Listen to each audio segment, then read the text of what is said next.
I have definitely found that when I work in the energy and the emotion of joy, which is a very high vibrational energy, things shift and change. Things work so much more effortlessly and with ease. What has your experience been with this? Where can you be open to working with the ease of joy rather than with the heaviness of despair, of anger and frustration? I know how you feel when you feel frustrated. I have felt the same way. And when I stepped out and chose to have a look at what I could change, where I could change what's inside of me, when I could change the way I'm thinking, the emotions that are being triggered and the way my body was feeling about it, I definitely found better ways to work with it. I found coaches that worked with me in more aligned ways. I found books that came forward, and I definitely found that by using the various tools that I offer my personal clients, it helps to shift the way we think, the way we feel, and the way we move forward. One of those tools is 3-2-1 change, 3-2-1 change, 3-2-1 change. When we are having thoughts that may be creating a story of lack, a story of loss, and a story of something we really, really would like to give a miss to. Let us rather look at how we can step forward into a story we choose to create, a story that is one of greatness and one of power, one where we are able to let go of people pleasing, of saying yes when we actually really, really would like to say no, one of saying, well, what is more aligned with me? What is aligned with my core values? That getting into curiosity, that getting into asking a better question, asking a question of, I wonder what else is possible rather than what are the reasons I can't? That question is crossed out and cancelled. We look at, well, what can I do? What else is possible? What am I feeling? So what is more aligned for me to do today? And then picking up a pen and journaling around it makes the hugest difference.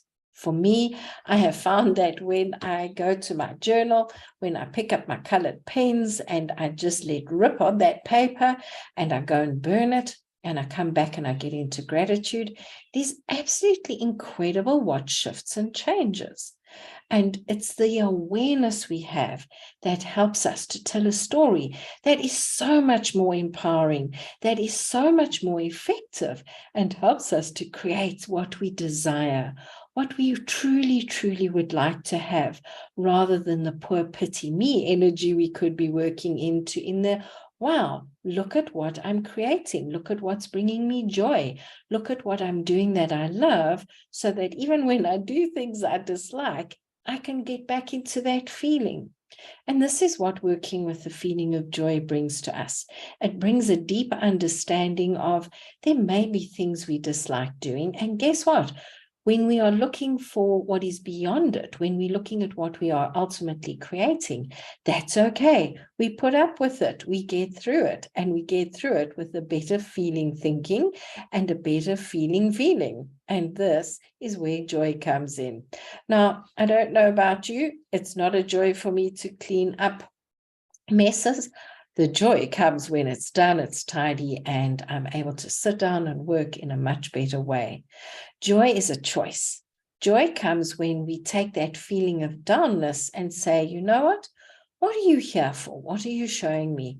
How do I let you go? And where can I bring joy in? For me, gratitude is such a huge part to play with this, and getting into the gratitude of being able to speak to people, see my clients' lives change, being able to change my life and work through processes and know that in 3 months' time, I'm actually going to be helping other people through it, is just for me an absolute joy. What brings you joy? What can you enjoy in your life to introduce joy to your life, that you can resonate at a much higher frequency and bring in people, dreams, goals, and situations that resonate at a higher level and are far more empowering and very much more helpful when we're going through those growth points of life that some people like to call challenges and difficulties. And for me, they're growth points, because that is how I move beyond them. And then this is what helps us to create that joy, that we remember the feeling in our body and we can go back to it when things may be a little bit less than joyful. Because when we go back to that feeling and that emotion, we then, even though we may be experiencing one of those growth points, we can work with far more effectivity, far more ease, and allow joy to come much faster. This is what personal leadership is about. Choosing the story we tell ourselves, choosing the emotion we work with, and allow feelings of softness and relaxation in our body and our life, choosing our words wisely, and stepping forward in a way that is aligned with where we would like to go and our core values. Have a great, grand, and glorious day, choosing wisely, thinking by design, and creating what we choose.